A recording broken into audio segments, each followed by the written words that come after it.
Hey, Joanna here from Copyhackers, joined by special guest today, Amy.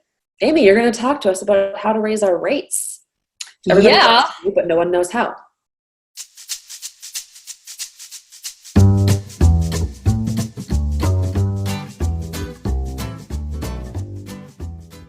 So here's the deal. In your freelance copywriting business, there's only two ways to make more money: raise your rates or work more quickly.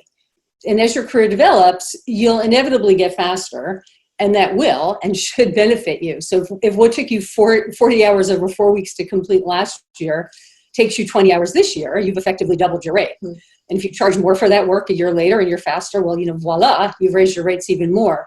Yeah. And I think of that as a perk of practicing what you do, right? You naturally get better and faster. That's good, but it's not a strategy or a way to run your business. And, freelancers are often a little cagey about being in business, either because you don't like the business side, you prefer to just write, or you don't feel comfortable with the business skills side of what you do, so you just don't pay any attention to it.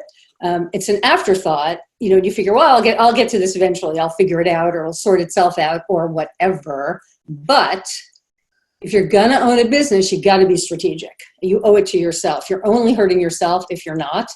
You're putting in all your time and effort, and you need your freelance business to become sustainable and at least somewhat predictable, or you're going to set yourself up for stress or burnout. And financial uncertainty is it's a recipe for disaster. It's just too stressful to sustain. You can't do it. And I can tell you can't always recover from burnout. So it's not a risk you want to take. You need to protect your mental health, and you need to be well paid for what you do, because as you've already realized, the number, your income, it's no longer just what you take home. You have business expenses and a future to plan. So you have to learn to make money, but you also have to learn how to be a good steward of your money. And that's why you need to be strategic about your income and your income goals. And guess what? That means raising your rates on a regular and planned basis and having the confidence to know it's not only the right thing to do, it's expected. Right? It's something you should be doing. Like, think about professionals you work with. And do you expect your dentist or your attorney or your hairdresser to charge you the same fee year after year? Or would you expect them to raise their rates periodically? And wouldn't you wonder if they didn't? Like, what's going on? Like, why aren't they? So the bottom line is this: either you set your rates or your clients do. You can be a pen for hire, willing to jump into projects with fixed fees. Or you can be a professional service provider who runs the show and commands fees commensurate with your skill and experience. And that's what we're about here. Big surprise, right? So guess what? I'm suggesting you run the show. I mean, the entire show. And frankly, that means controlling the client relationship. And I mean that in the best way. I'm not talking about being manipulative, but rather directive. So, just like any professional, it's what your clients are looking for in a pro. Think about anyone you hire, like any professional you hire, you go to them and you choose them because you have the confidence in their ability to steer you in the right direction and to take control, right? To take care of the issue at hand, whatever it is you come to them for. And it's the same reason your clients hire you. And so, raising your rates, and this may sound weird, but it's not just about making more money, although that's important. And obviously we're in business and we're in business to make money. But it's in this case, for a lot of us anyway, for a lot of freelance copywriters, it's about you stepping into business ownership. So it's about you running a business versus like having a hobby, or sort of doing this thing or doing this thing, but like putting your head in the sand about certain aspects of running a business. You have to be more deliberate than that if you want to earn six figures, which to me, it's not just potentially career replacing income, but it's an amount that allows you to pay your bills, feed your business, and grow your business strategically over time by reinvesting in it. And in essence, reinvesting in yourself. But to do this well and to earn six figures, you need to be on purpose about what you're up to. And that includes raising your rates. So, if you're not already convinced, or, the thought of controlling this aspect of your business makes you uneasy, consider this. Raising your rates, even just controlling them to begin with, like you setting the rates instead of the client, it puts you in control because you're dictating the fee. And so this is a really important part of the relationship, that it's up to you and not up to them, right? What you make in your business and what you get paid is up to you. It's not up to your clients. Mm-hmm. So, even if you're not great at first, in controlling the situation and dictating the terms and the amount, you've got to start somewhere. And there's some really compelling reasons to do this, right? It's how you take control of your business so you generate predictable income, which, as I was saying earlier, is critically important, because if you don't control your income, something else is controlling you, and that's not sustainable. Yeah. So you want to make sure your earnings are up to you. And this is also the first step away from this feast and famine cycle. This will kill a nascent business in its tracks. I mean, the feast and famine, it's really hard to live with. I mean, it just is.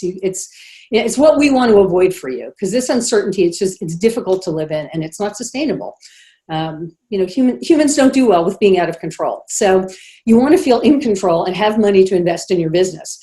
When something comes along, that would benefit you, you don't want to be like all dewy-eyed and dreaming and like, oh, someday I'll be able to, afford this thing. You'll be in a position to just do it, to just make a decision.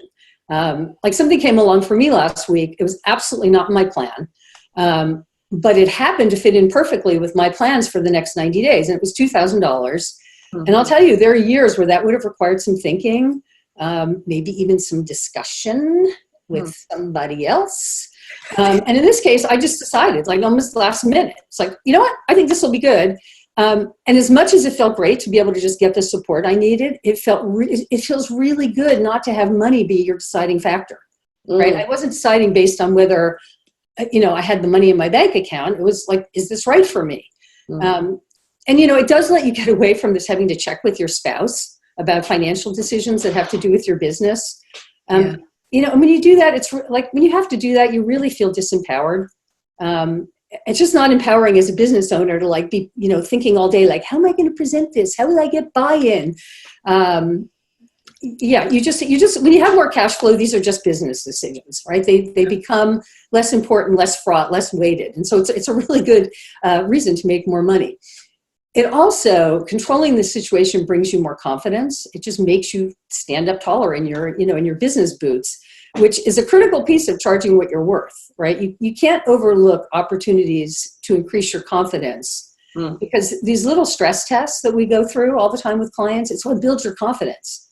Every time you assert yourself, it's a win. And those assertions sort of build on one another. And before you know, it's like, oh, I'm confident. I can control these situations. They don't control me anymore. Yeah. And it's that belief that enables you to ask for higher fees. And the other thing is, you can make business and life decisions based on what's right for you. Not that like, someday perspective. Because, face it, engineering your life is one of the advantages to being a business for yourself, right? But too many of us get in business and we either let like the business or our clients dictate our days and our lives. But, you're in business, you've planted that stake in the ground. So, why not go all in? You're working hard. Why not work hard for 12 or 15,000 a month instead of working hard for, 3 or 4,000 a month or 5,000? Yes. Right? Can I just pause to high five you on this one? Like, yes, everything you said is like, yes, that's a tweetable. Yes, that's a tweetable. Yes. Yeah. It's all true. I remember, and I just want to pause because I remember back when I made a mental shift. I used to say to a friend that my bills were the boss when he was like, oh, you're self-employed. And I was like, no, my bills are the boss. And then that shifted to my goals are the boss. And that was like a really big change for me. Like, wait, it's not about just getting to my bills are $3,000 a month, so I have to make at least $3,000 a month. Like, it wasn't there at all. It was, what are your goals? And suddenly you're like, whoa, I need to make more. My goals are much bigger than that. So anyway, I didn't want to interrupt it, but it was just, I was thinking so much. Yeah, and so much of that is mindset too, right? It's like how that money feels to you. Like $3,000 to pay your bills seems really big, and then you hit that, and it's like, oh, well, why not make twice that? Or it's a $30,000 a month. Yeah. Yeah. And so, but let's look at the logistics behind raising rates, right? Because we got to be practical about this. So I'm going to state the obvious, which is to raise your rates, you need to know what you're making right now.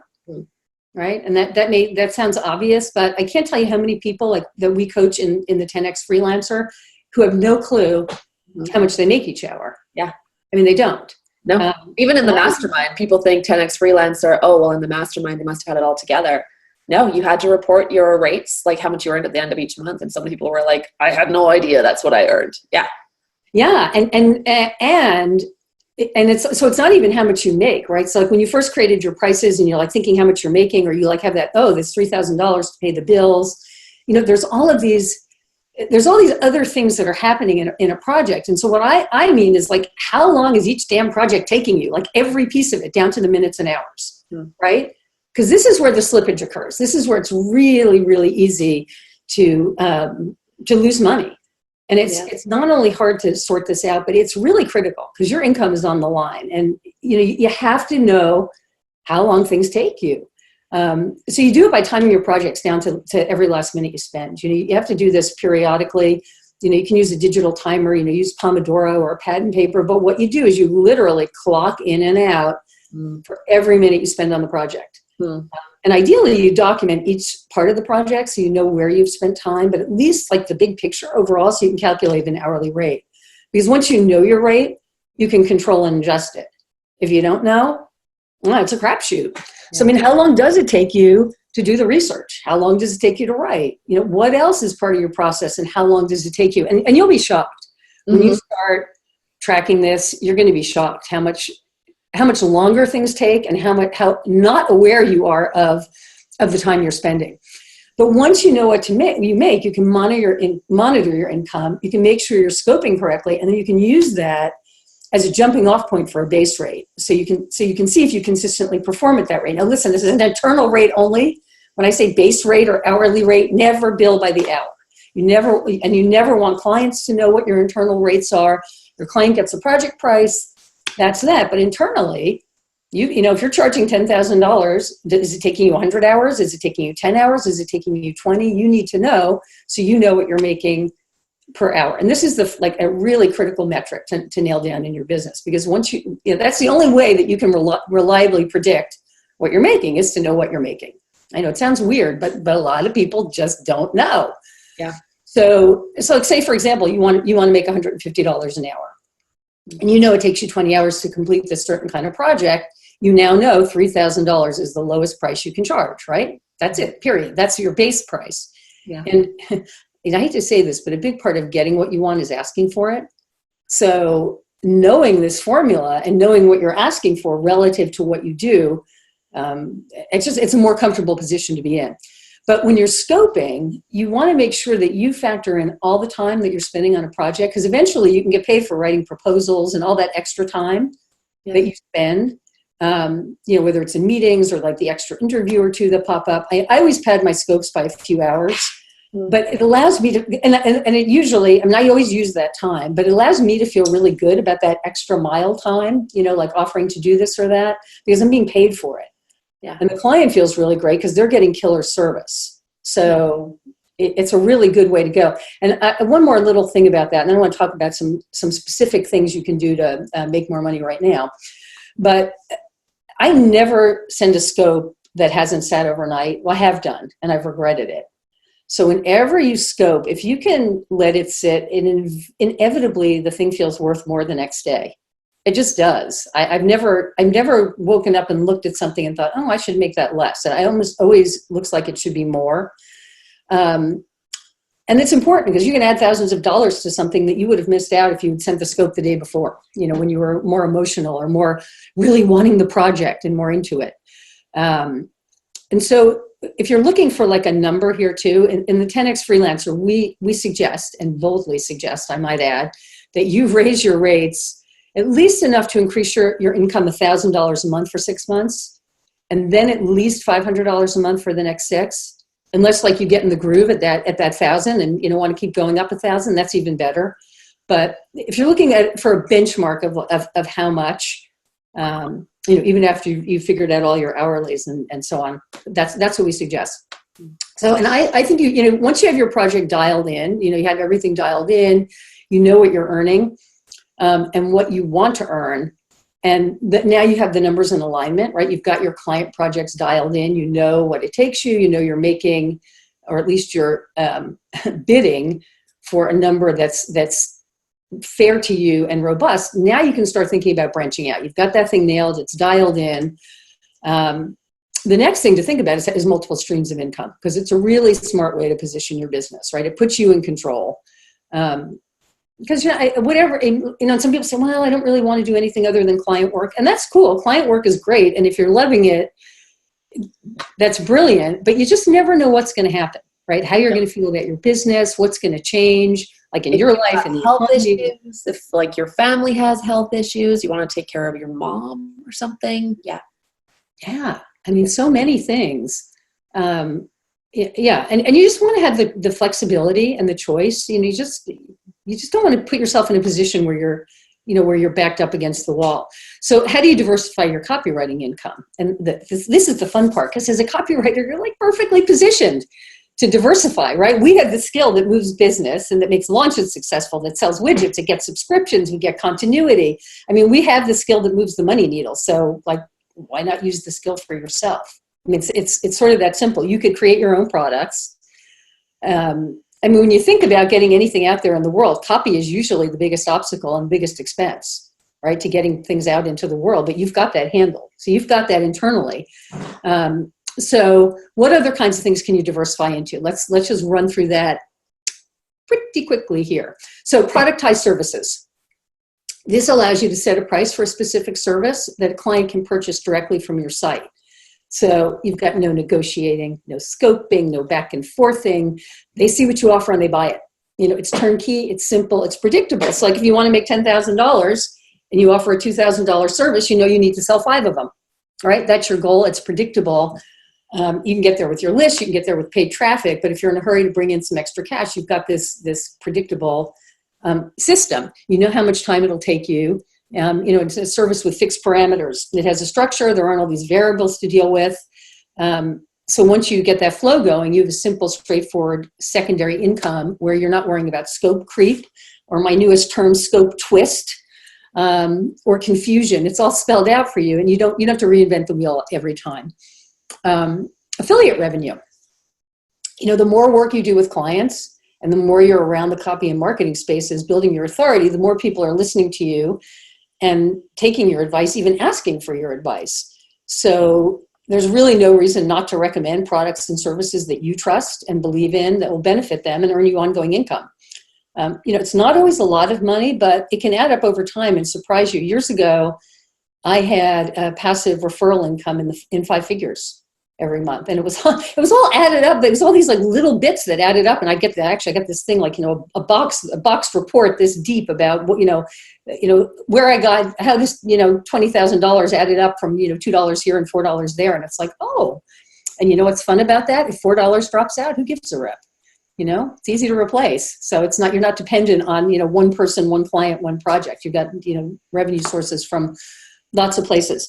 A tripwire or a low-cost product, create an inexpensive offering that, something $29, $49, get people in the habit of buying from you and deliver this incredible experience for that price. And then they're going to think, man, if I get that for $49, what am I going to get if I spend $490? You establish the value at the low price point. Plus you get some cash flow. Group or private coaching. What are you expert at that you can help other people with? It's a great way to leverage your time, switch from the one-to-one model to the one-to-many model. Gives people an affordable way to access your expertise, gives you another stream of income. A couple more things, mid-range training program. Again, allows you to go to the one-to-many route. Share what you know with other people, and you can start small, kind of find your feet and build out a program over time. That's something that doesn't have to be huge and elaborate to roll out, or a premium course. And if you have the experience and the vision of sharing what you know and helping other people, course could be just the ticket for you. Can be run over and over. You can have live components. You can evergreen it to stand alone. You can improve and iterate as you go and make this have this thing be producing for you for years. So those are a few simple ways to create additional streams of income. And I went through them really fast. So, I have a couple more things, but I'm going to go at a little breakneck speed here and finish up. So overall, your rates control the outcome of your business and your ability to grow and scale, and also to enjoy your life. And this is a lesson I'm just learning. So I'm teaching it to you so I can learn it about enjoying life. But, money isn't everything, right? But the things that money is good for, there's nothing else that replaces it.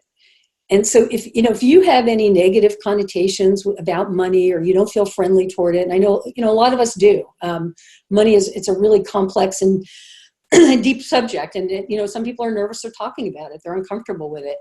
But I'm going to suggest that as a business owner, you try and make friends with money and feel good about it. And, see it as an exchange of value or a symbol of appreciation, and consider too, there's a lot of money out there in the world, right? Your job is directing some of it your way, but, money can be used for good or, evil, if you want to call it that. But, you get to decide, do you want to earn big and help people? I really believe money magnifies who you are. If you're an asshole, you'll be an asshole with money who can promote your asshole agenda. If you're a good person who cares about other people, you'll do more good in the world and you'll have that power. But don't you want to have that choice to that's the cool thing to me about being in business is you have that choice. If you're going to work for, yourself and invest the time, I feel you should be as richly rewarded as your talent calls for. And you should be able to earn well and call your own shots. I mean, you're bold enough to throw your hat in the ring. You deserve that. So let me leave you with a final thought here. We want you to earn well. There's so much money in this space, and it's a really cool place to be. It's really fun. In the 10X Freelance Copywriter, we lay out a curriculum to do that. But the thing that I want to leave you with is to remember that, clients are people, and the good ones are good people. And our job here is not to get as much money from them as we can. Our job is to do great work at a price that allows us the time and space to do it right and do it well. But clients aren't the enemy. They're not a paycheck. They're usually, business people just like trying to get along and do their best, like with all their crazy humanness, just like us. And I tell you, because I want you to think of these clients as colleagues, as people that you're helping to succeed, right? They're not the adversary. They're not the enemy. You get paid to invest in their success. So don't try and get as much money as you can for the sake of the fee. Charge well, but be fair. And go the extra mile. Treat people well, and you'll earn well, and you'll have a business you can be proud of. You'll get great referrals. You'll eat well, you'll earn well, and hopefully be a force for good, wherever you are in the world. So see what increasing your rates can do. It can just do everything. That's what I have to say about increasing your rates today.